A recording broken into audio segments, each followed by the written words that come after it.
A blind woman sensed someone breathing behind her. She forced herself to stay calm and slowly put on her clothes. The next second, a man walked directly in front of her and sneered, "Stop the act." He then pressed her to hand over the diamonds her husband had stolen, but she had no idea what he was talking about. The two robbers cut open the safe on the spot. After struggling for half an hour to open it, they found only a card inside. Realizing he'd been played, the man flew into a rage and immediately tied her to the table, covering her mouth and nose with a towel. Icy water continuously flooded into her airway. The suffocating sensation brought her to the brink of death. Just as she was about to give out, a knock suddenly sounded at the door. That day, she was preparing dinner as usual. When she turned off the microwave and turned to leave, she slipped on liquid on the floor. Carefully feeling around, she discovered it was blood. Her husband was lying in the kitchen, already lifeless. Devastated, she tried to get up and call for help but bumped into a strange man who remained silent, just quietly following her. Terrified, Daisy hid in the bedroom, grabbed her computer, and tried to use voice recognition to send a distress message to her sister. However, the man smashed through the glass, burst in, and pinned her to the ground.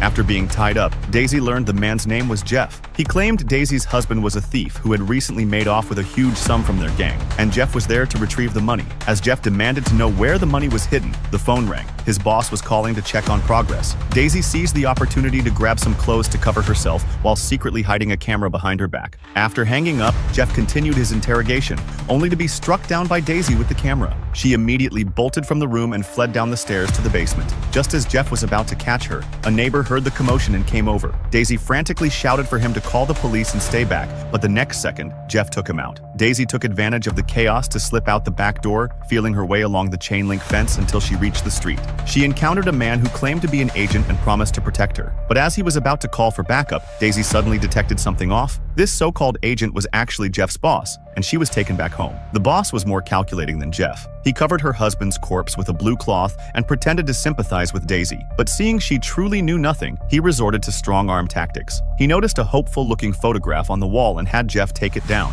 When they sliced it open with a knife, it indeed concealed a large amount of cash. Overjoyed at getting the money, the two pretended to leave, warning Daisy not to call the police for an hour or they'd come back for her. Thinking she was finally safe, Daisy waited at home for a long time. Only when she was about to leave to report to the police did she discover the two men had never left. Their real target was the diamond necklace Daisy was wearing. Pushed to the edge, Daisy said there might be diamonds in the safe. The two cut it open only to find a card. Completely losing control after being duped, they tied her to the table and began waterboarding her. With a wet towel covering her mouth and nose, ice water poured down relentlessly. The agony of suffocation nearly caused Daisy to lose consciousness. At that moment, a knock at the door startled them both.